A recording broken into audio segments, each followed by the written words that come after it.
بسم الله الرحمن الرحيم. الحمد لله رب العالمين، الصلاة والسلام على حبيبنا محمد وعلى آله وصحبه أجمعين.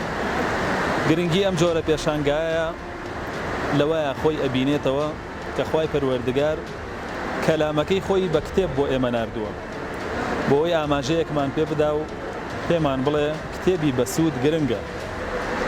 خوای پەروەردگار یەکەم ئاەت کە دای بەزاندووە لە قورئانە بریتیە لە داخوازی خوێندنەوە کە فەرمێ ئیقڕە. ئیقڕەئیش یەکەم ڕێگایە بۆ فێربوونی زانست و زانیاری. لە یەک سوورەتە لە 5 ئاەتە دووجار دووبارەیە کاتەوە. قیڕا ئەو خوێندنەوەش لە کتێبە ئاکرێ، ئەوەش بەڵگەی گەورەی و گرنگی کتێبی بەسوودە بەڕاستی.